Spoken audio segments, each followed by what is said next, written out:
Welcome everyone. Thanks for joining us for the online Executive MBA Open Day today at the Warsaw University of Technology Business School. And the plan for today afternoon is as follows. We will start with a presentation of Professor Witold Orłowski, who is going to deliver a lecture titled The Coronavirus Pandemic and Why We Are So Worried About the Global Economy. A fascinating topic.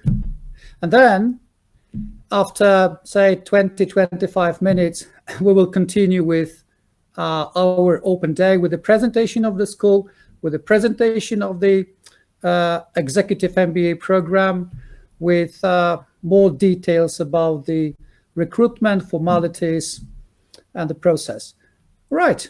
So, Witold, Professor Orłowski, well, the screen is yours.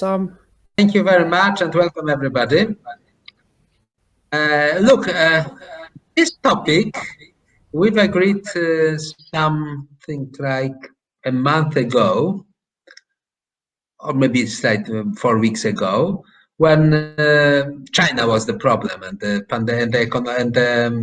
epidemic was in China mainly. Since then, obviously, there was a change. We've got a pandemic, and therefore, let me change the title of this lecture to the coronavirus pandemic, the global pandemic, and why are we so worried not about just the Chinese economy, but about the global economy.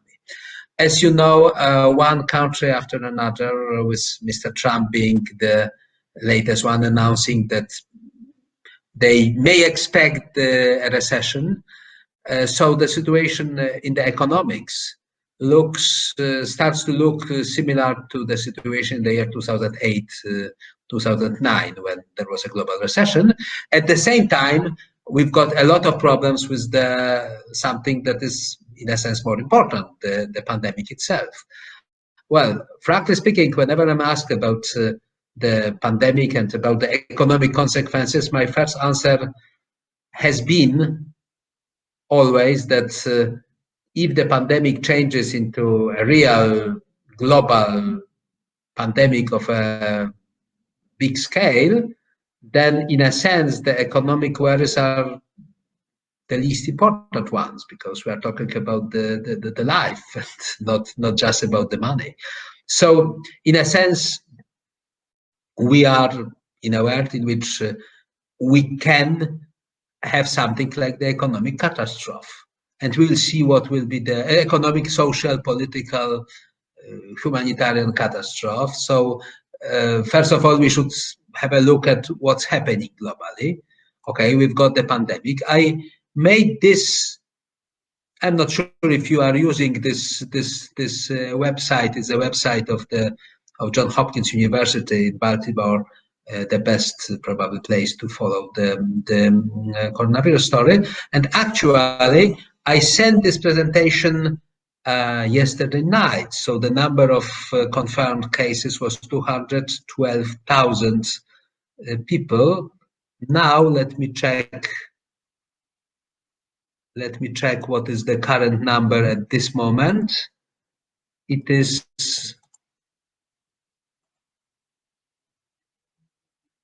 more than 230,000. Well, it's exactly 230,000. So there was the increase of several thousand people, of the ill people, just over the last day. So you see that that's something that is changing into a massive problem, and you see the main places when the pandemic is taking place. China, it started with China, Korea, then moved to Europe. Now the United States starts to be more and more attacked by the coronavirus. If you look here, I mean, this is the graph showing the number of cases. The upper line, it's the number of cases in China, And here, as you see, there was something like a big increase, and then the Chinese claim that it's the beginning of the end of the epidemic, but globally, you see something like a dramatic increase of the number of ill people over the last 1-2 weeks. So we don't know where this story is going to tell us, to take us. As I said, we've got 230,000 confirmed cases of coronavirus these days. And before telling anything about the economics, we should simply ask ourselves a question: what will be the possible scenario of the further development of the pandemic? Unfortunately, we do not have any data to compare. We do not have any information. We are even not sure, frankly speaking, about the Chinese information, because China was hiding the information about the epidemic for several weeks. So today we are not sure if we can really rely on the information delivered by the Chinese government. What we can do is only to compare this epidemic, this pandemic, with something that is the most appropriate, meaning the most dramatic pandemic in the history, in the modern history, meaning the so-called Spanish flu. The Spanish flu was the pandemic in 1819, and actually that pandemic was leading to something like 500 million of ill people worldwide. And at that time, the global population was more than 3 times lower than today. So I would say, if you assume that in the blackest scenario, the relative size of the pandemic could be as big as it was in the case of the Spanish flu, then we could be talking about more than 1 billion, between 1 and 2 billion of people getting ill. We will see. Obviously, I'm not telling that it's going to happen, but 1/4% of the global population has been infected by the Spanish flu, and well, the black scenario is that it can happen these days as well. Actually, the Spanish flu took a death toll of 50 million people worldwide. So it means that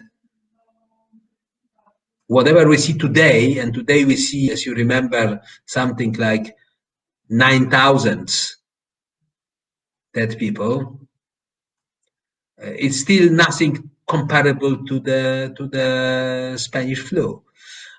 So let's hope that it's not going to develop in that direction. But frankly speaking, by talking about the economic impact, we should think in kind of the scenario way, in which all the black scenarios should be taken into account. Okay, some people would say we shouldn't be so much afraid because there are already information about China, about the slowdown or even the beginning of the end of the pandemic, and the answer is we still cannot feel safe. I mean, the first thing is, as I said, I mean, we don't know to what extent we can believe in the Chinese official numbers. But the second point is that the pandemic of the Spanish flu did not come in one wave. It came actually 3 waves, one separated from another by a couple of months. And actually, the second wave was much more deadly than the first one. So basically, if there is a lesson from this history, it's telling us that even if we see some slowdown and some beginning of the end of the increase of the number of ill people worldwide, doesn't mean that it's really the end of the story, because the coronavirus can come back. The second lesson from the Spanish flu, very dangerous lesson, was that this virus at that time was mutating.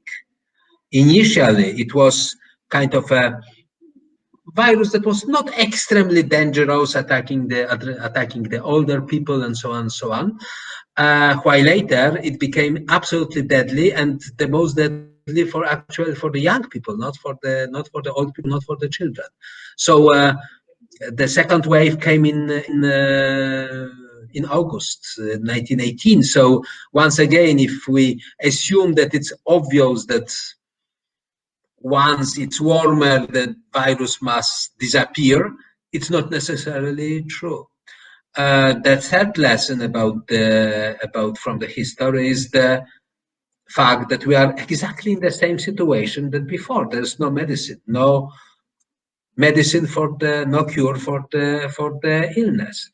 If you look at this, you see what was proposed to people at that time as a way to defend themselves in the United States against the influenza, against the flu, Spanish flu. And actually, you will find that those were more or less the same information that we are given now. I mean, try not to avoid crowds, try not to sneeze openly, but use the handkerchief. Okay, now paper tissues more.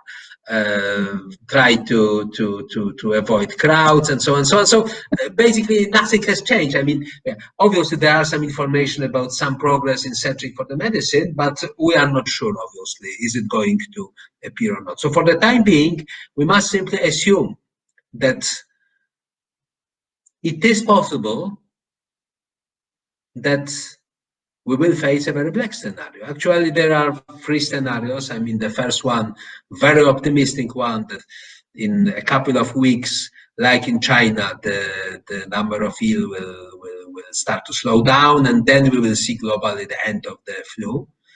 The much more important, much more plausible scenario that this wave of the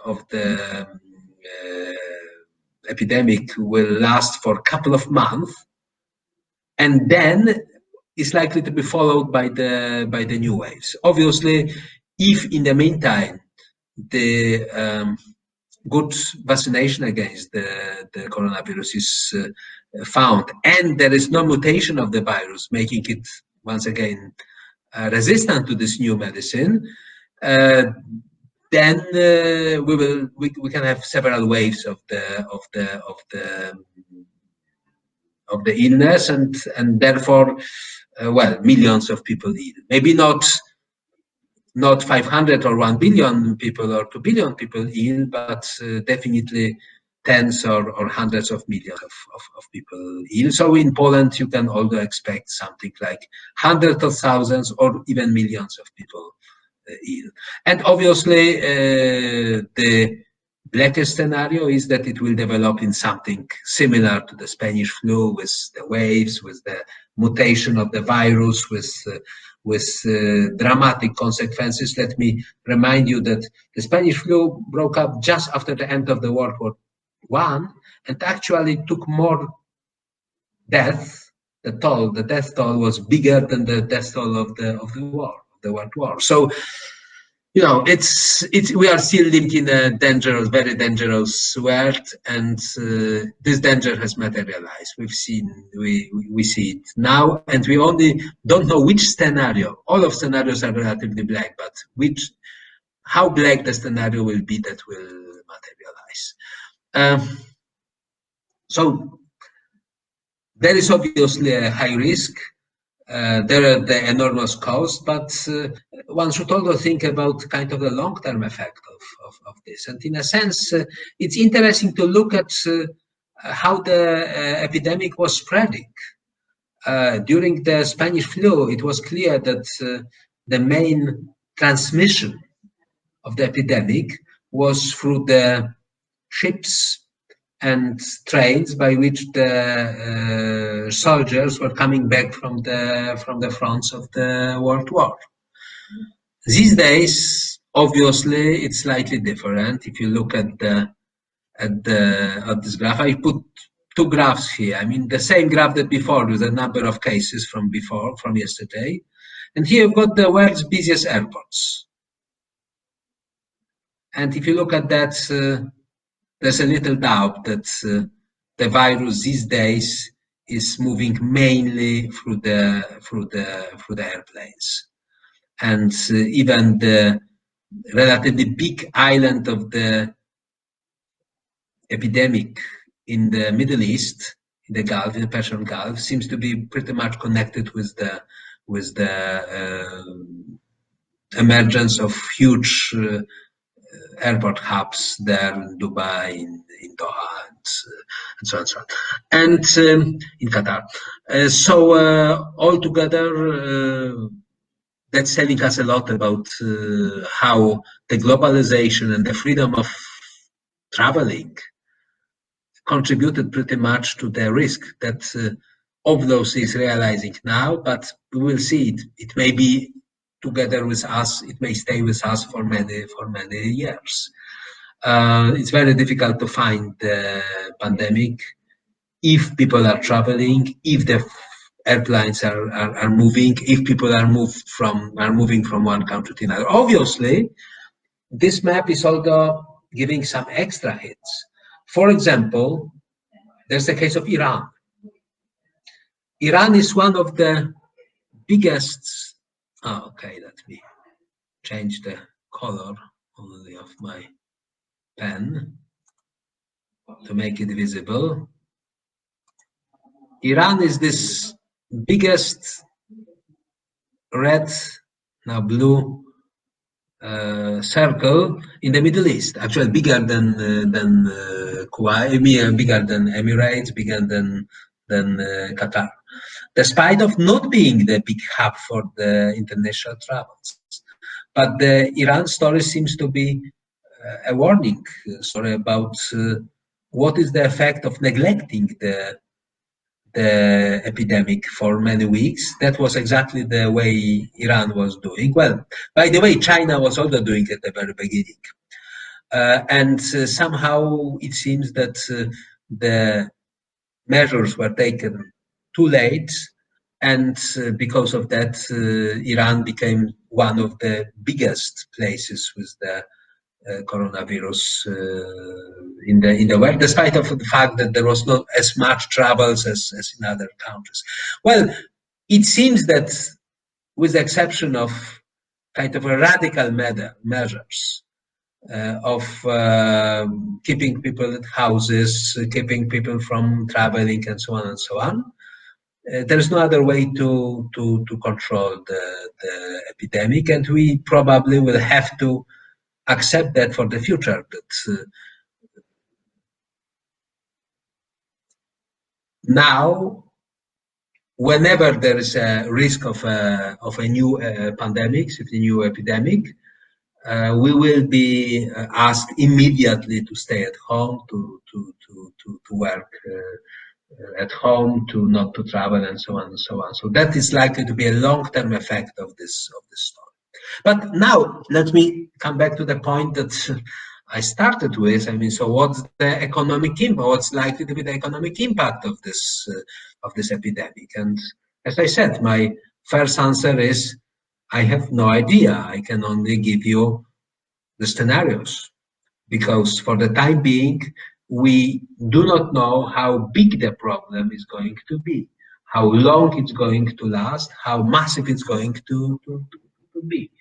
We may be at the very beginning of the problem, not in the middle of the problem nowadays. So what is leading the economy towards a recession? Well, first we've got the closed firms. Not everything can be changed into a distance work, especially firms in the tourism industry, in the airline industry, and so on and so on. In the Horeca, means restaurants. So a lot of the kind of the firms connected with the free times was the firms were almost closed because of the coronavirus. And let me remind you that this is probably these days the biggest employer in the world, the broadly understood sector of dealing with the free time. entertainment, tourism, and so on and so on. Obviously, we've also got the disrupted supply chains, mainly because of the factories that have been closed, first in China, but now we will see more and more factories either closed or working at a reduced speed in Europe, in the United States. We've got some sectors that have been paralyzed. I said already about the airlines, for example. We've got a reduced income of the people, so because of obvious reasons. I mean, some of us no longer is earning money, and majority of us is earning less money than before. So even with some efforts of the governments to substitute part of the income normally paid by the private sector, by the firms, by the government subsidies, it's likely to be very much reduced. There's well, I use the word deteriorated mood, but frankly speaking, this is probably far away from what I should say. I mean, there's a terrible mood in the global world. As you remember, it's enough to have bad mood among investors to have a global recession. And we've got here dramatically bad mood among the investors. So that's probably a factor that will be influencing the situation over several months or quarters, not just weeks. And last but not least, there are some emerging financial problems that I will discuss in a moment with my last slide. Before I must say something like that, during the crisis of 2009, the emerging economies maintained the growth, not 7-8%, but 2.5%. But the developed economies, first of all, the United States, Europe, and Japan, suffered almost 4% drop of the GDP of the output. What will happen? So the world as a whole landed with some zero growth, or slightly below zero in 2009. What is going to happen these days? Depending on the scenario. Definitely, there will be a strong push towards a slowdown or a global recession. How big? We don't know, depending on the future development of the pandemic. But definitely what we can see this time is that the developing countries that have been kind of the engine of growth during the previous financial crisis here, now are actually pretty much harmed by the situation. So given that, I must say that I would expect that we will have the fall of the GDP globally and especially in both in the developed and developing countries. And the last thing, before I will short answer some questions, the last thing is, okay, what about the financial problems? For the time being, we see the kind of a real economic problems, not the financial problems. And if the global economy would have been healthy, we shouldn't have expected a lot of the problems to come. But unfortunately, and this is the last slide, I promise, is that the world was caught in a very dangerous situation in which the debt level related to the GDP, related to the income, is exceptionally high. Please look at this graph. Here you've got the G7, means the 7 biggest developed economies, emerging market 8, those are the biggest emerging market economies. Altogether, they represent something like 75% of the global income. This is the debt related to GDP, the debt of everybody, of the governments, of the private sector, and the public debt, means the debt of the government, as you see in the G7 group, has been increasing steadily. In the year 2000, it was relatively low, then increased substantially, and during the last years, because of the crisis, increased substantially, right, to 120% of GDP. However, in the year 2008, the problem was the private debt, the debt of the American households and so on, increasing so dramatically, and that was the engine of the problem in the year 2008. Now the private debt in the developed markets, it's lower than used to be, but the public debt is much higher. But what has happened, and what's most interesting now, is the following thing. In the year 2008, the emerging markets, the growing BRICS and the others, suffered not a lot because of one fact. They were not highly indebted, much lower debt levels than in the developed markets. The public debt was relatively small and remains small. What is the difference between the year 2008 and 2017, 18, 19 is that there was a dramatic increase of the private debt in the emerging markets. The Chinese companies increased their indebtedness dramatically by more than 100% of the Chinese GDP.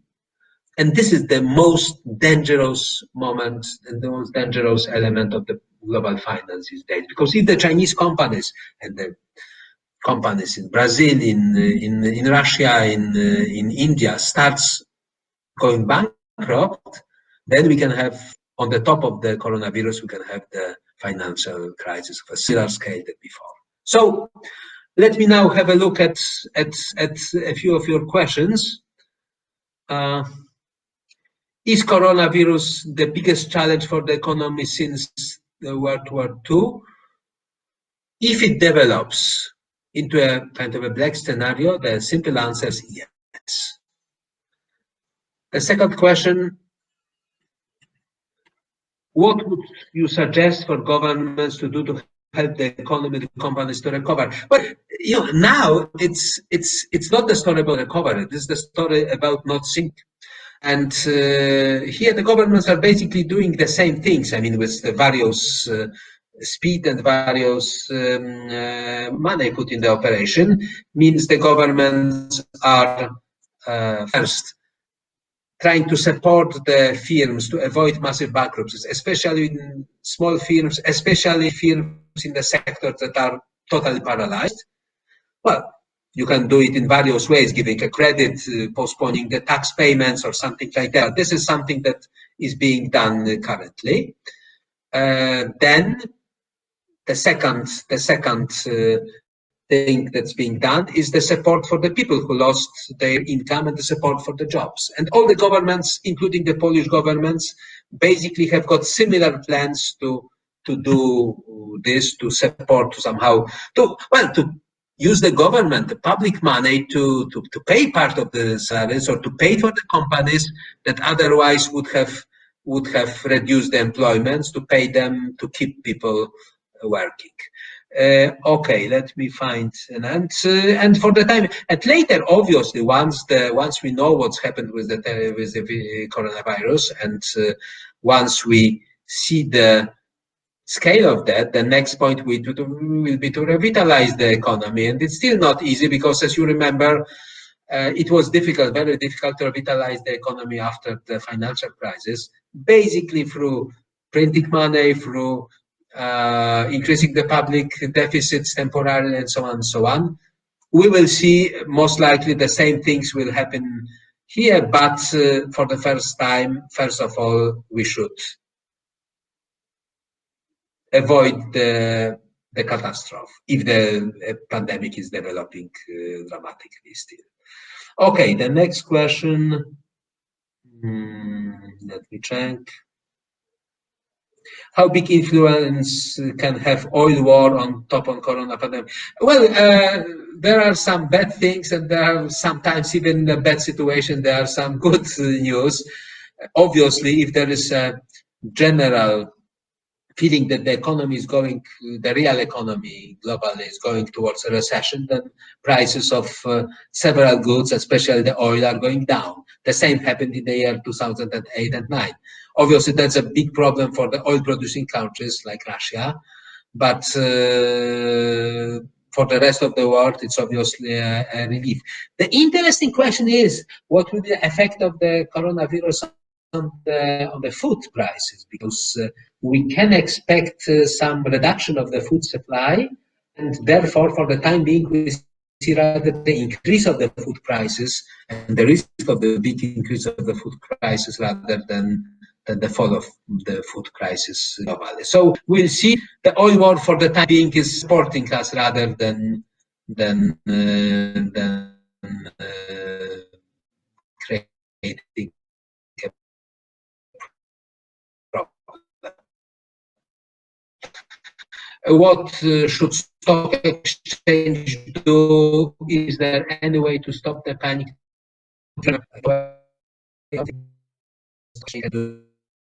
Stop operations, but that's being done for 1 day, days, the holiday. I guess I would say I imagine things like that to happen nowadays, but basically the stock exchange is the reflection of the moods and the prospects of the economy. So do not expect anything good coming from the stock exchange before there are better things about the prospects of the economy, and that's is subject to the information about prospects of the epidemic. Do you think that Polish government is taking good actions? Well, my point is the direction of actions is beyond any doubt good.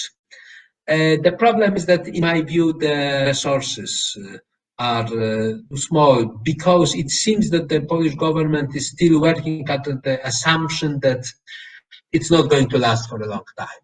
And my think is we should be rather prepared for something long-lasting.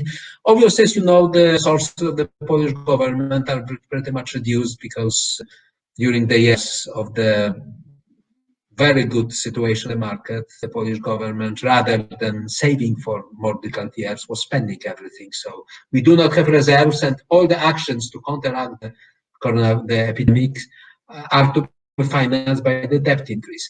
As far as there's no problem with making new debts, that's okay. That simply means the increase of the public debt, but we may have problems if the government, if there is a financial problem in the world, and if it's more difficult to make new loans. Okay. Is crisis because of the pandemic or speculation or both? Well, the pandemic is obviously the beginning of the I would say it detonated the bomb, but obviously the material for the crisis has been created also by the financial instability, by the big debts worldwide, and the speculation is something that's following that. That's simple. How much the coronavirus crisis are actually real problems of governments hidden? Isn't it convenient for some of them? Well, you know, I wouldn't seek for more black scenarios and more black explanations than are already those ones that we see that are already black enough, I would say. I'm not sure who could benefit from the coronavirus crisis. Obviously, a pharma company that's able to produce a medicine is going to benefit, but basically everybody is losing on that. Obviously, you can always make some gains on the speculations. You can make some gains on the panic and so on, some political gains, but that's secondary. Okay, that's on the secondary importance. All crises are dangers, but also chances. The biggest chances for Polish companies. Well, you know, the world will change most likely, and we should try to benefit from the new growth possibilities that will appear. I mean, if people are less eager to travel to the end of the earth for the vacations, they may be set, for example, for the vacations closer to their houses, and from that point of view, it's an example of something that the Polish firm can try to benefit of. Obviously, the health service is becoming the most important sector of the economy, and once again, given that we've got a lot of qualified people in this area, this is the big development chance. Okay. Is it the time the Chinese company will go for the global takeover? Well, I am afraid that the Chinese companies, first of all, should avoid thinking now because of their own debt rather than making a global takeover. But on the other hand, I must say China is going up, and obviously they may, although I mean, even if they are hurt very much by the financial crisis, by the coronavirus crisis, they, in the longer run, they may benefit from all the changes in the global economy because they are very competitive and in the mood to develop. The most important question is, all stock indicators are driving down. What we shall buy and when to earn? Unfortunately, the only answer is, in the world in which there is so much of the uncertainty, there is no really safe haven. Obviously, people generally think that the gold is in this situation the safest of the assets, and they are probably right. But on the other hand, the price of gold is going to go speculatively so much up that I'm not sure if it will be a good business to buy it. The safer the assets, the better is to keep your wealth in them. So from that point of view, the bonds are much better than the shares of the stock exchange, and the bonds from the more kind of the stable governments are more secure than from the unstable government. How this pandemic can impact the real estate market? Well, it's the same that with the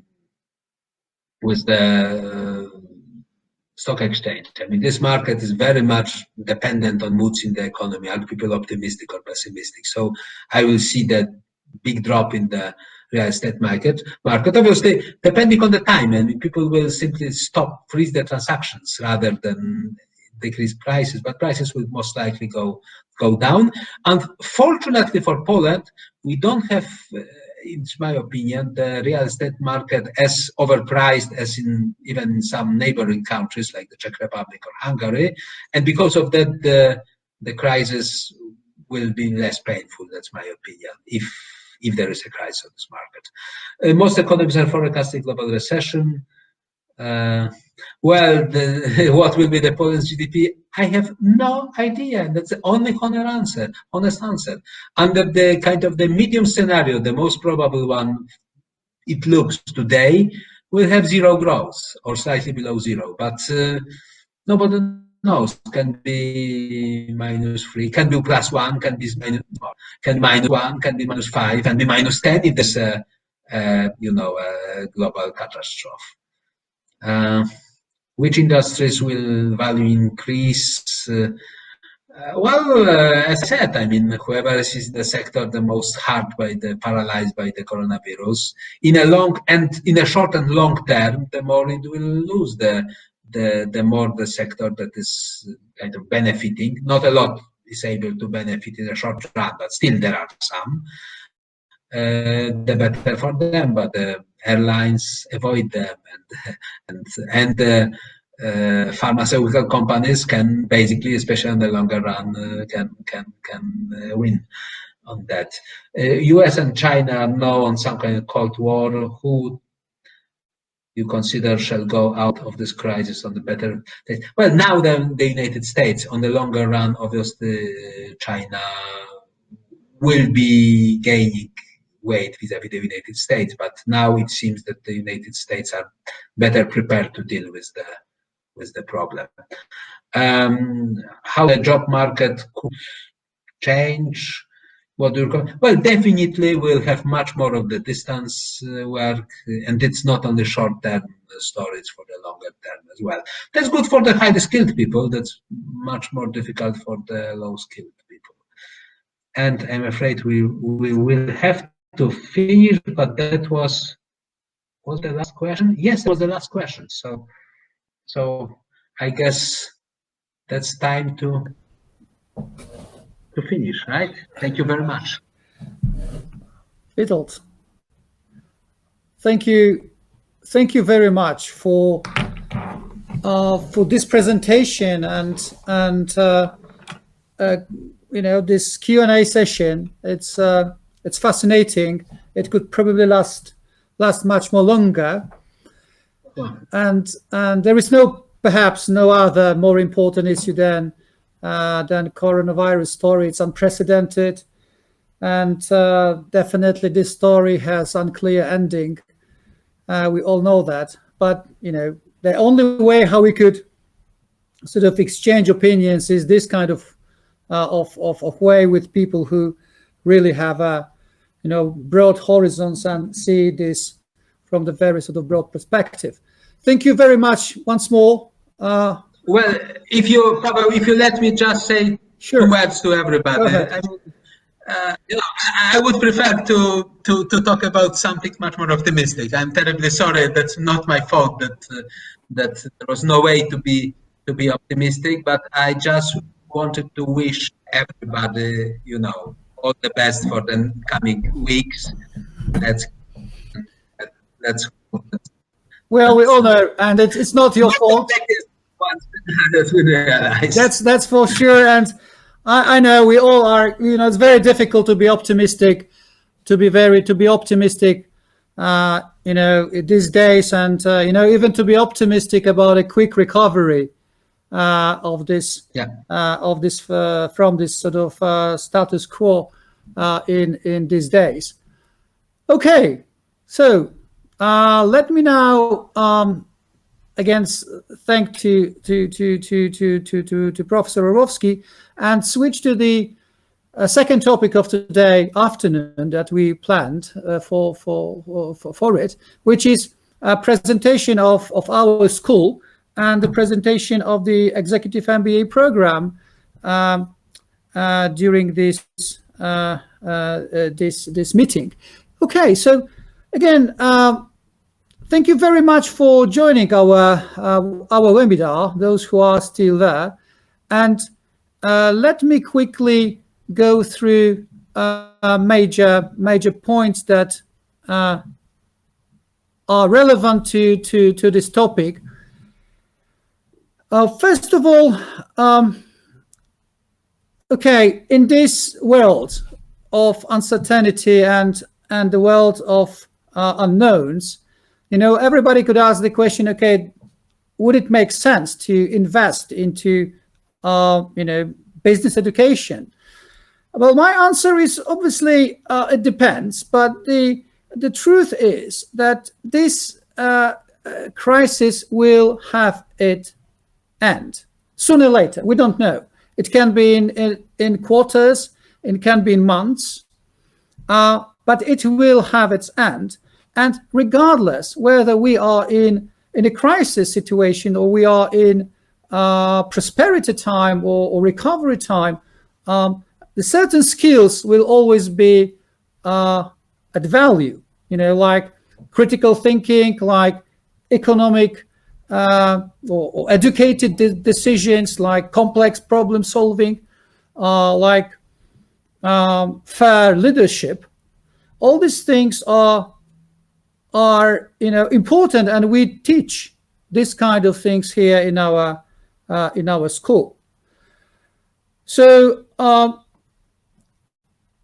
let me say just 2 words about who we are and what we do. So the school was established 28 years ago and was founded actually by 3 Western universities from London, which was and is London Business School, from Paris, which is HEC, and from Norway, which is Norwegian School of Economics from Bergen, and obviously our university, which is also University of Technology, which is the best Polish technical school, and we are proud, very proud that we are part of it.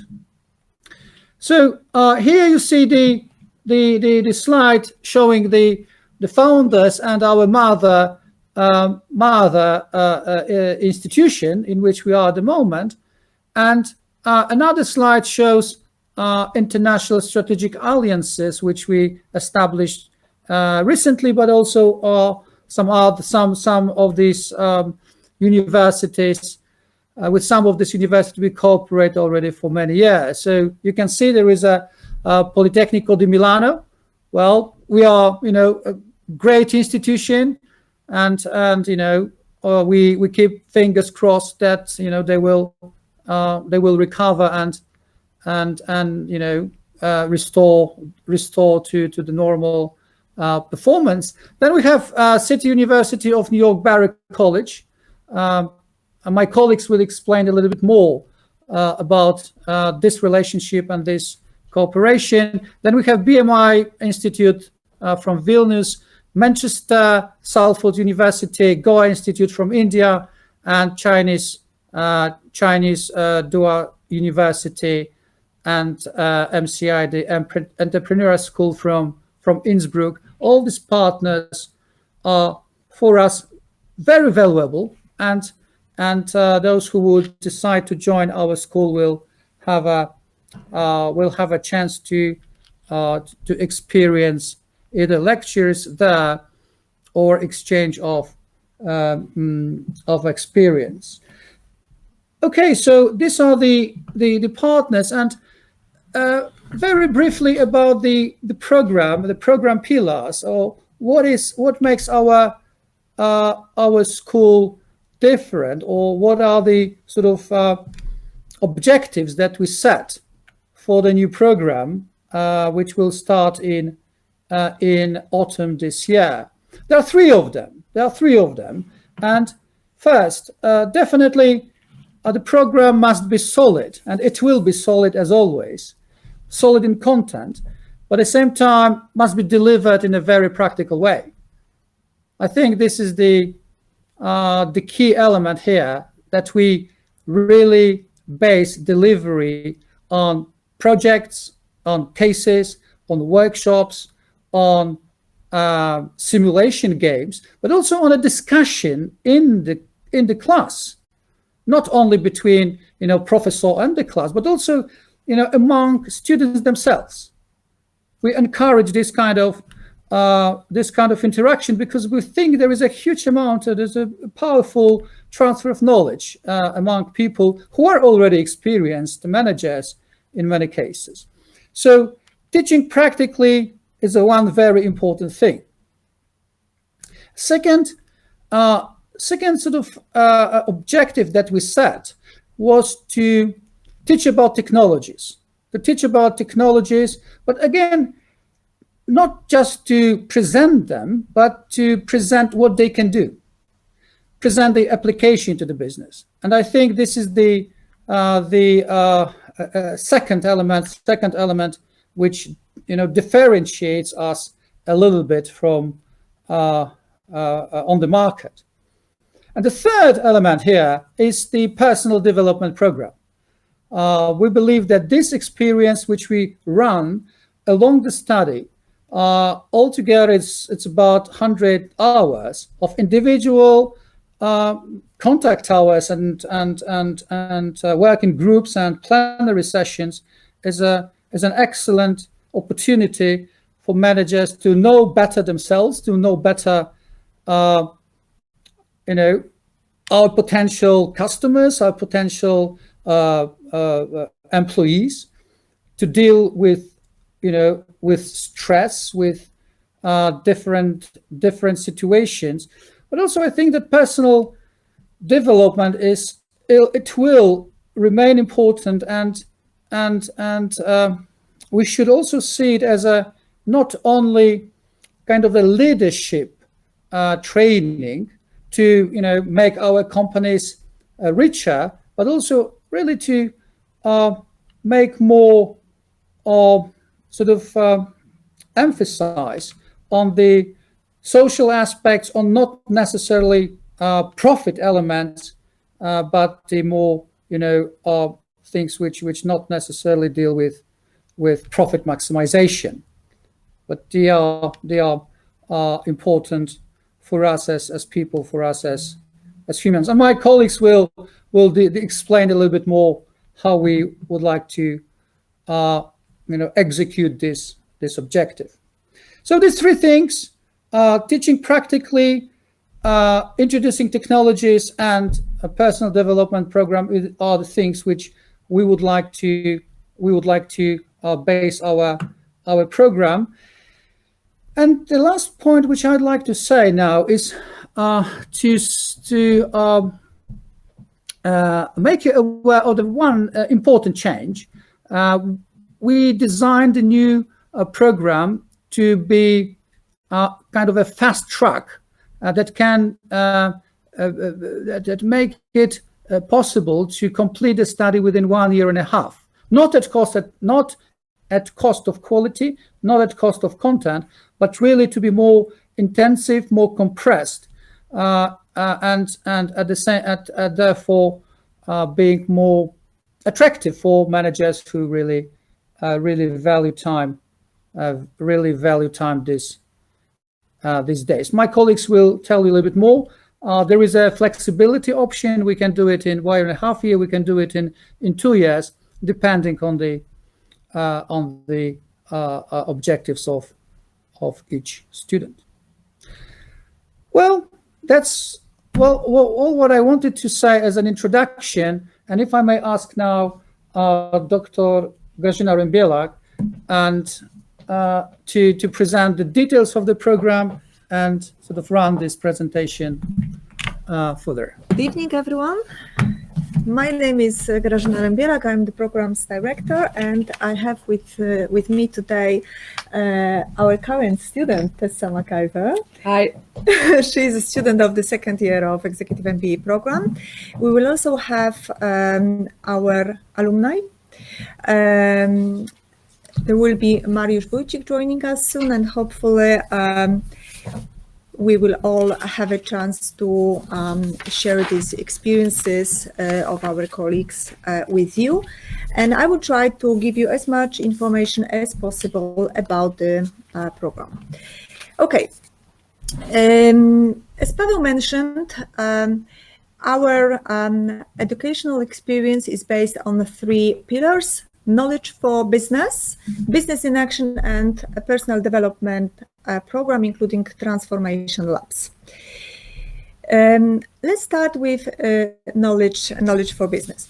Knowledge for business basically comprises modules which are key modules for every solid executive MBA program worldwide. I'm not going to read you the whole set of modules which you can see on our slide. I would like to just mention about something which is new, which we added today, which is Social Impact Lab. We are following the current trends of the market, and we know that businesses are focusing not only about maximization of the profits and on the expansion, but also they look at the social aspects, sustainability, social responsibility towards whole societies. This new module gives us an opportunity to actually apply this in practice by using U theory, which was developed by MIT and which makes this program very unique. Apart from that, we also have emphasis put on entrepreneurship, on innovation, and also on technologies and transformation. During our classes, as it was mentioned, we use various methods. As you can see here on the picture, this is an example of group work, of some laboratories. Our classes are very practical, so you will not have just traditional lectures. If we have lectures, they are very interactive. There are a lot of discussions. We try to involve students and have not just transfer of knowledge from a lecturer to students, but to have exchange of our knowledge between not only lecturer and the students, but also among themselves. So we actually learn a lot and we co-create the whole classroom experience. There is a lot of debate.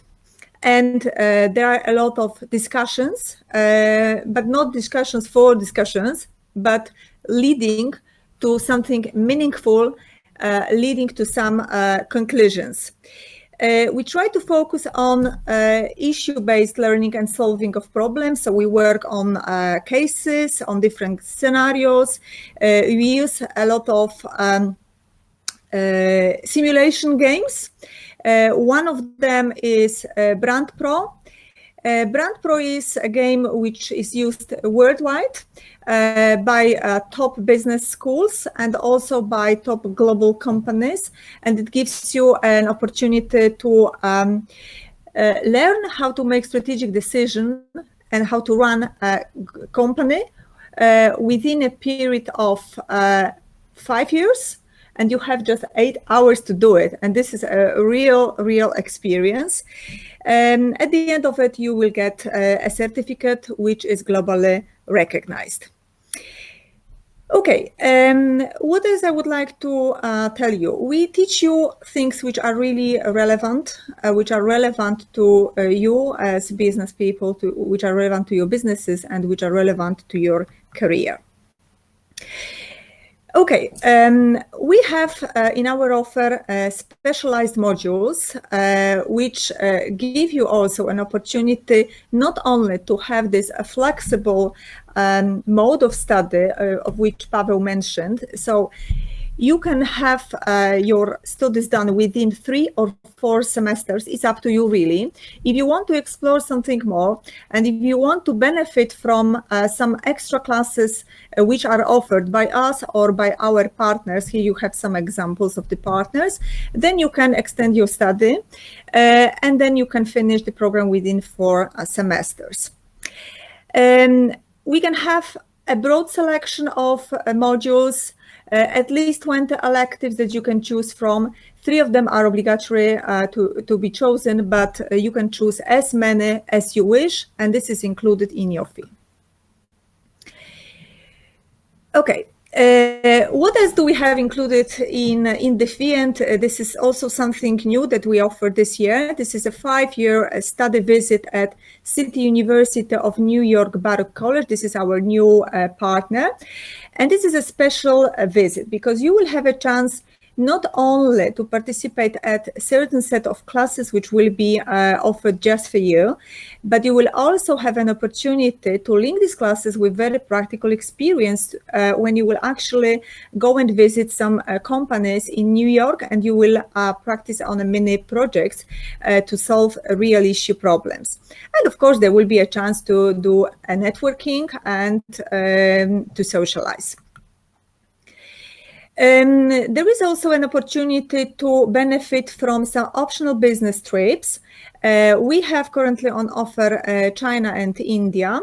And again, this is not just a business trip to travel somewhere and to do sightseeing, but you will have an opportunity to participate in classes which will be specially designed for you, and also to pay visits at companies there and to benefit from exploring the business there.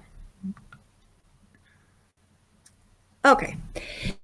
Business in action is another pillar which is very practical. So once you got the knowledge from various areas in business, you will benefit from actually implementing it in practice. We have 3 projects, as you can see: business analysis project, new venture project, and consultancy project. Business analysis project is an opportunity for you to develop and deepen some of the areas that you are really passionate about or you are really interested in, and you can analyze certain problems that you think that would be valuable. You can do it either by yourself or you can do it in groups. Another project is new venture project, and this is something which we do in collaboration with MIT, which is Massachusetts Institute of Technology, the top technological institution in the world. And I think it would be great, Tessa, if you could explain us a little bit how it works, because you've just experienced this project recently, and I think that you did something special that it's worth mentioning about now. Yeah, no, I'd love to tell you a bit more about this module. It was certainly one of the, from my perspective, one of the most fantastic parts of the course that I've been involved in. So at the beginning of our second year, we formed teams. We already knew each other quite well by this point and created teams that were quite well balanced, and worked very closely indeed with Meet Enterprise Forum in creating a business. ultimately. So we were taught how to really create an optimal pitch deck, how to pitch in front of investors, and the whole project, after many intensive months, ended with a pitch actually in front of real investors. I'm proud to be in the team that won this year. And actually, thank you. And actually, our team decided when we ended this project as a school project that really we hope we've created something that really could be a potential business of value. And we are continuing with that project and really hoping to go to market soon. So it's been a really, really exciting project to be involved in, and actually something that we hope will become a real life business. So great experience. Fantastic. And I think that you really have a great chance to succeed. And I even included you in our list of some examples of successful startups. So you can read about the success stories on our website, but this is actually the last one, which is the newest. The Fix Mix is actually Tesla's team's business that we really keep fingers crossed, and hopefully you will succeed. Okay. Another project is Consultancy Project, and this is a project which is very practical again, and this means working with real companies, so it is dealing with real problems on a live organism. And Mariusz, I can see that you've joined us, and I think it would be great if you could share your experience. Now you are an alumnus, you're a graduate from our Executive MBA program, and if you could share with us the experience of your consultancy project journey. Hi, Grażyna. Thanks for inviting me. Yes, so basically we formed, we were assigned actually teams, and there were teams of 3 to 4 people. And we went to a real company that identified a problem. And for us, for students at the MBA, it was interesting because I, for example, work in the energy industry, and we went to an automotive company. So it's totally something different. It works differently. And it was very interesting and a little bit outside of our, let's say, zone of comfort. So it was interesting in this way. But the very also interesting thing was to look at the company as outsiders, and eventually it turns out that the problem that was identified, it's not the real problem of the company, and you're actually looking at something different. And at the end, when you apply all the knowledge from the school and all the, you try to use all the different tools, you try to convey the message that, look, dear businessman, businesswoman, you have a different problem, and this is our proposition to solve it. And they actually look at it, and at least at that stage when we presented it to them, they said, okay, that's really interesting, we want to use it. Whether they used it, we are not yet sure, but they did invite us after a year to see how it went. So who knows, maybe we'll come there. So but it was a great experience. I just had that we spent 3 days there talking to all people from the top to the bottom, and yeah, that was also very interesting. Okay, thank you very much. Yes, so indeed, this is just an example when you can see it on the photograph. This is actually an example from a real company when we paid a visit. And this consultancy project is run by Professor Alistair Nicholson from London Business School. He also teaches in Oxford, and myself. And this is an example of one group staying 3 days in this company and us having some consultations with them. Okay, so this is another. Grażyna, if I can chip in with one little thing. Not often you get a opportunity to drive a truck, a real big truck like that. So that was a slight bonus there. As I said, practical experience. So this was very practical. Fantastic. Okay, thank you. And something to remember for whole life, I think. Okay, thank you very much. Personal development program, this is our third pillar, and this is an opportunity for students to actually understand their competences. So they have a diagnosis at the beginning of the start of their journey with Executive MBA program.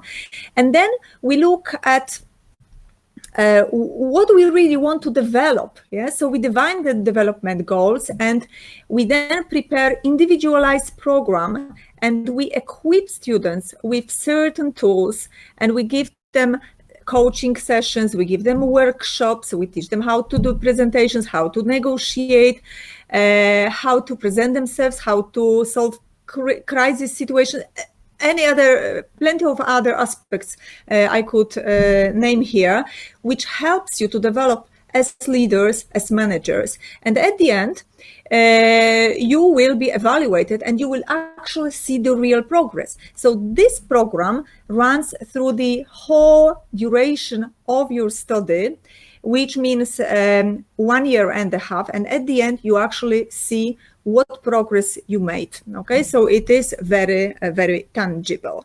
What I would like to also mention, because today we have this opportunity to be online, we use online learning at our classes, and students can benefit from certain tools which will help them to actually navigate and learn this experience. And they will also get some videos and some preparatory materials before the classes, which will be delivered online. So we use the modern technology to support our students. Okay. Let's get back to our presentation. Of course, as we mentioned, we collaborate with a number of various institutions worldwide, and we have professors from all over the world. Here, just some examples of our distinguished professors. And if you would like to read a little bit more of them, then please have a look at our website and you will find all the details. Accreditations and rankings. We are very proud to have EFMD Global Accreditation of EPA since 2006.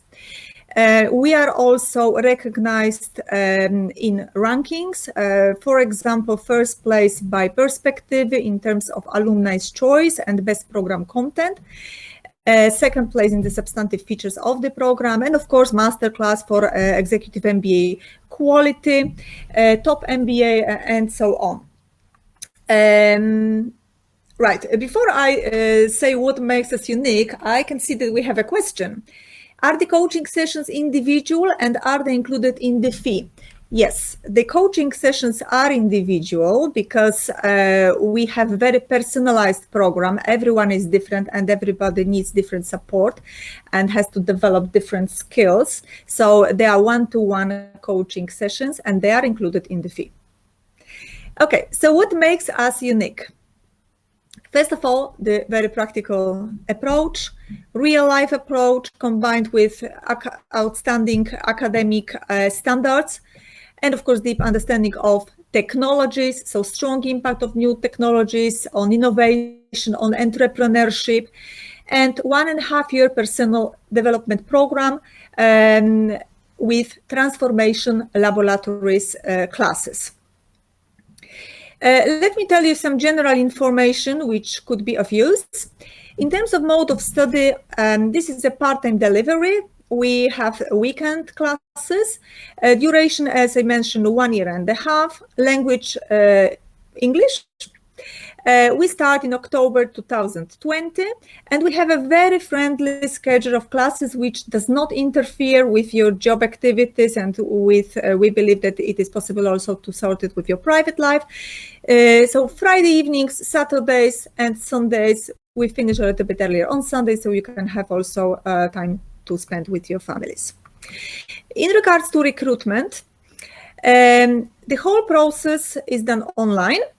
Deadline for submission of your documents is 21st of April, and we encourage you to submit it as soon as possible. Test in English and analytical predisposition will be taken from 22nd to 27th of April, and individual interviews again from 22nd and 27th of April. Recruitment results 28th of April, and we will inform you about the results, and hopefully you will join our community here. In regards to the course fee, we offer you within the fee 500 of hours, contact hours for your obligatory modules, plus 300 of optional specialized courses that you can select from. New York study visit is included in the fee. China and India business trips are optional, which means that obviously you will have to pay extra for this. Course fee currently until the 21st of April, we have 10% discount, which means that we have a price of 62,640 zlotys. You can pay this amount in 8 installments. We would also like to mention about a possibility to benefit from interest-free loans by the Ministry of Investment and Program of Participation Funding PARP. I know that these programs are now suspended for a moment because of the situation in the world. However, I would strongly encourage you to have a look on the website and monitor. So now it's a time for questions and answers. You can ask me questions, you can ask questions to our Tessa and Mariusz. And once we are done with the questions, if you would like to have a further discussion, there is also a possibility to join Skype consultations today from, basically the line is open from 7 to 8:30, and there will be 2 colleagues available. I will leave these addresses now on the screen so you can see it, and if you would like to talk to them, then you are more than welcome. Where? Okay, you can use this Skype of Dorota Świątek or Eva Bartosiewicz. I hope you can see it right. If you would like to ask us any questions, then please let us know. Question to Tessa: estimation work time during week. Well, I won't lie. I thought when I started the program that what was going to be difficult was fitting in the classes, at the weekends, and that suddenly I lose my weekends. Actually, that's not the hard bit. That's the hard bit for your families, whilst you go off and very happy that you're studying. But there is a lot in the first year, a lot of additional work, and that was a challenge in learning to fit in suddenly, going back to studying for exams, to writing essays and so on. And I think that was more of a challenge than fitting the classes in. The second year is certainly lighter in terms of workload, or maybe it's a case of having got used to the lifestyle by now, but certainly it's something to take into consideration that this isn't an easy ride. Mm-hmm. Okay. Next question: what qualifications you are taking into consideration besides English and analytical tests? Well, we are looking at your working experience, and we are looking at your diplomas. So minimum is a bachelor degree, then you will have to have 5 years of working experience at least. And if you have master's degree, then we will require at least 3 years of working experience. But having said that, and I will respond to next question, who usually applies and what is the profile of student? Well, we have really a big variety of our students who apply. I think that from the latest statistics, we have around 36% of students coming from economic background, 36% of technical background, 16% of humanities, and all the others constitute of 13%. And they come from different sectors, IT, production, sales, R&D, health, consulting, banking, science, logistics. So really, really big variety, and it is very helpful, especially when we have discussions at classes, and it is also very visible and when you have the group work and on projects. No, I think that's been really one of the biggest values for me, especially since I personally didn't come from an economics background or a technical background. So actually the huge variety of different backgrounds in the class really means that when you're working on projects, you really do learn a lot from your colleagues, just as much from your colleagues as from the professors, to be honest. So that's been a huge bonus. Okay, there is a question about the semester, 3 semesters versus 4 semesters. What is the difference in fee?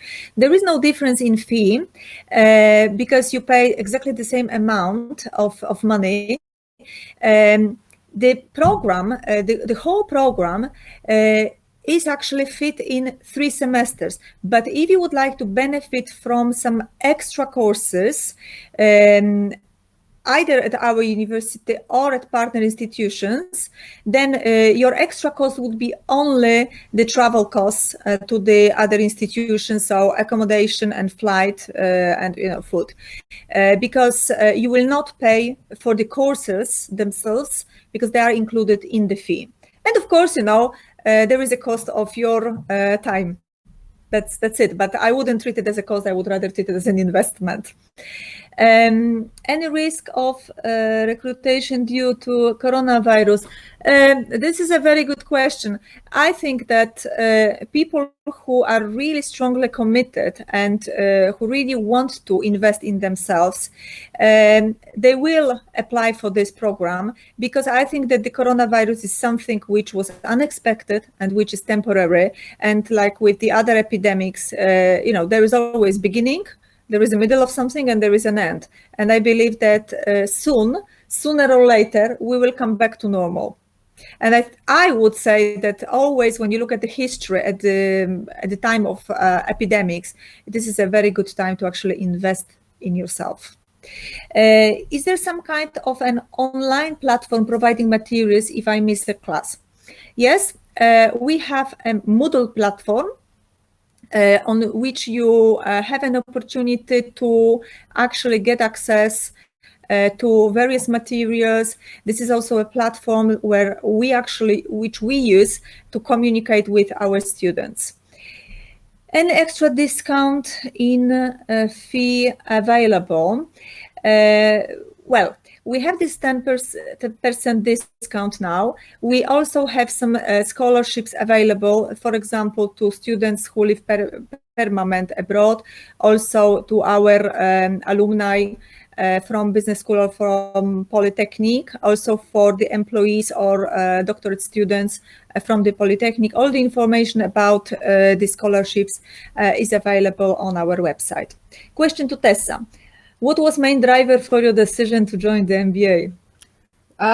There were lots of elements, but I think the main thing was that I'd got to a bit of a glass ceiling in the company I was working for, and I also wanted to understand a lot of the aspects of business that were not my key focus on a day-to-day basis.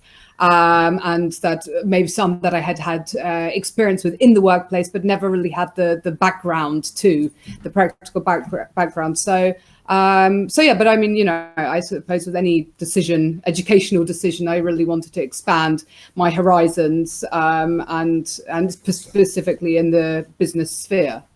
Mm-hmm. Thank you. So maybe, Mariusz, you could also tell about your main driver to join the Executive MBA, because I see that you are with us. So this could be very interesting to see your view. Still there. Well, basically, I also came to a point that I needed to do something new, something, to choose my track. So it was the best decision, let's say, at that moment. I just knew that it wouldn't be a wrong one. So I took it, and actually I took out from the course something different than I expected. Of course, I wanted to go there for knowledge, but it definitely broadened my view. So that's something I took out of it. So I went with a different, let's say, driver. I had a different driver with what I really came out of there. Yeah. Thank you. And I will also ask you, before we pass on to the next questions, I think something which might be interesting for everybody, because now you are a graduate. So what happened? Because I know that a lot happened actually in regards to your career progression while you studied and when you finished this program. Well, actually, yes. As I was studying, or actually close to the finish line, I changed my job. So I became a project manager in a let's say engineering company, 400 people. Before that, I was working, let's say, in a 10-person private company, a small business. Basically, what changed is I definitely get my own and bigger projects, and I'm, let's say, solely responsible for their financial result.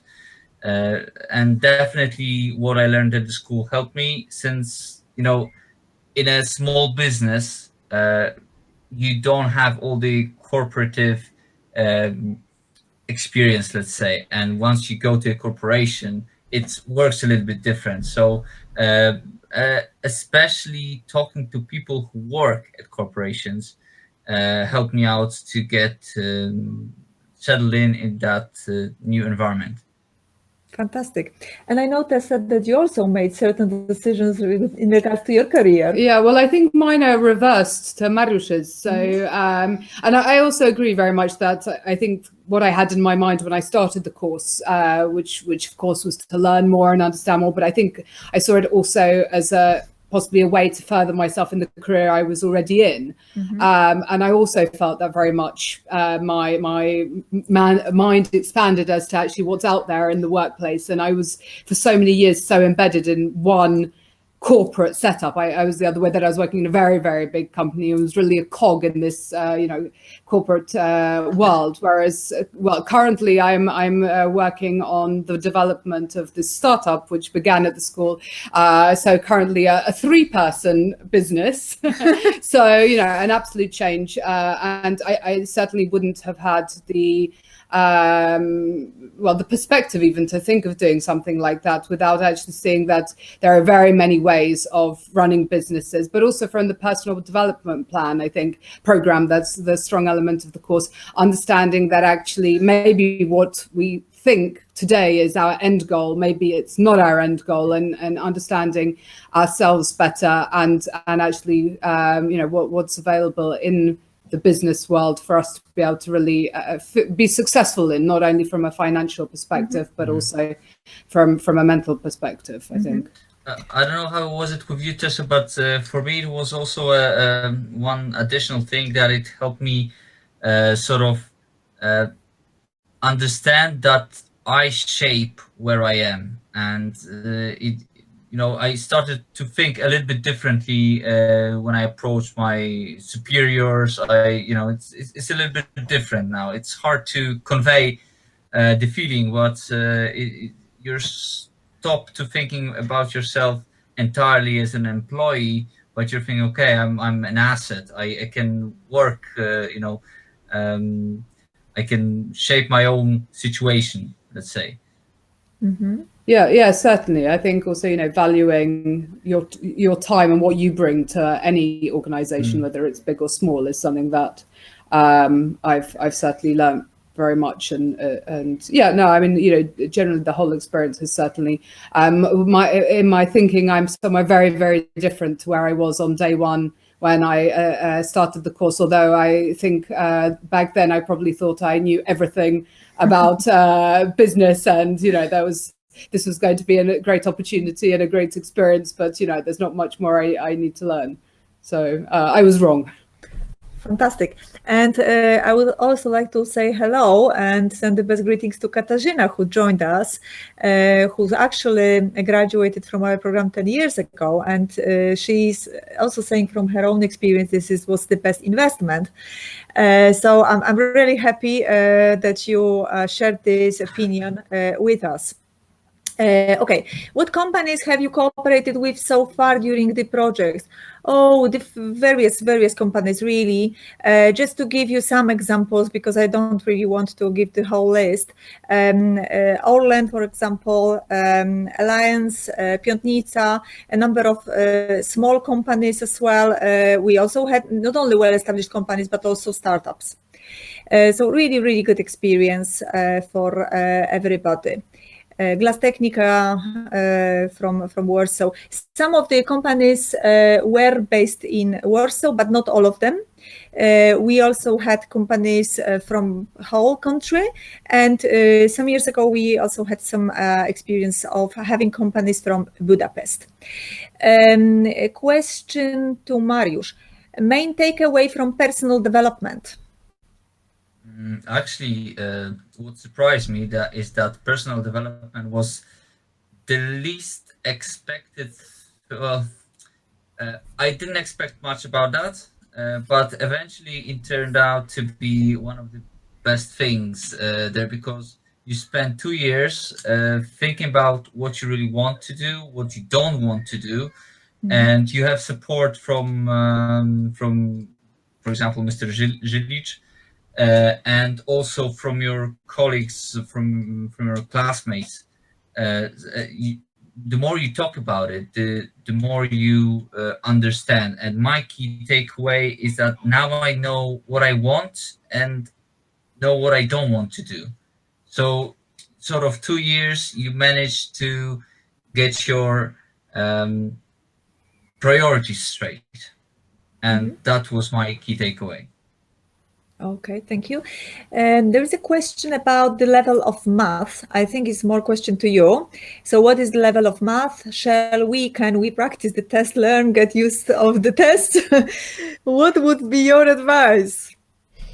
I personally found the maths element really difficult. I'm from a humanities background in terms of my studies. I worked for my whole career in business, but in business development, sort of marketing, events roles, rather than anything financial. So even though my level of understanding, basic finance was fine, but suddenly being put with a calculator in front of me really scared me. But to be honest, I think the finance courses which took place in the first year were, for me, some of the most satisfying in terms of, I really had to go back and learn basics. In a way, sitting those exams, which was a hugely scary experience, but was more satisfying when you get the pass grade back than passing an exam in something that you're pretty good at anyway. So I don't think there's any much point in maybe practicing beforehand, because obviously the courses are quite specific, but certainly I think going and buying a very good calculator and reading the instruction booklet beforehand may be the best way of going about it, and preparing yourself mentally. Okay, Mariusz, what was your experience? Was it also so scary? No, I always liked math, so for me, it wasn't that challenging, but it was interesting because I always wanted to know, for example, how to read the financial statements and things like that. So for me, that was more interesting. Math was okay. Yeah. If you like it, and it shouldn't be a problem.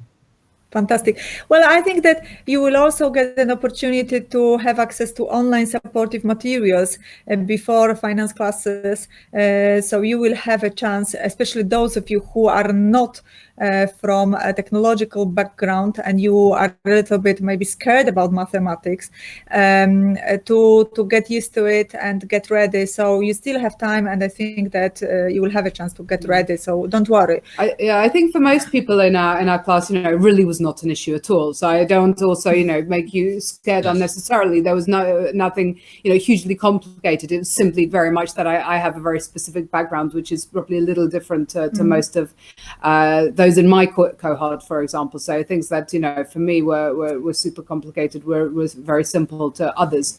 So, but, it's simply if you are like me and are not great with numbers, don't worry. You will survive. You will survive and you'll find it fun. Is it possible to get previous year's recruitation tests example? There is support on our website. You will get the information. You will also have a chance to look at the examples of GMAT tests. And of course, you can ask us, and I strongly advise you to ring us if you have any questions and you would like to ask, for example, how it is about. So our colleagues can explain to you what you can expect. Of course, you will not be given exact questions, but you will get some explanation and some support. Question to Tessa and Mariusz. Did you take some preparation courses or try to prepare yourself before start EMBA? Any tips? I was studying last time 15 years ago. I think some preparation needed. What I did was I asked the office to send me maybe some reading lists, and they did so.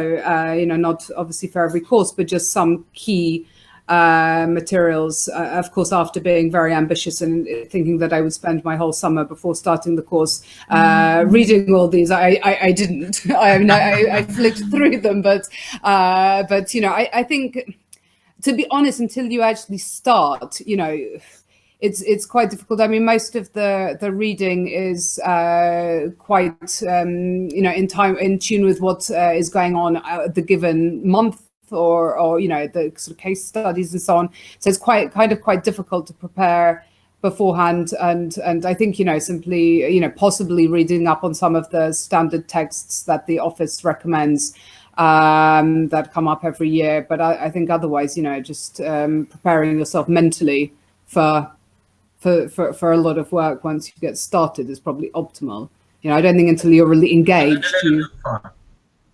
Yeah, but I would like to add one more thing, because for all our modules, we will have something like a reading library, which is available for students before the classes start. When you are actually enrolled, you will have access to the list, and you will have an opportunity to read.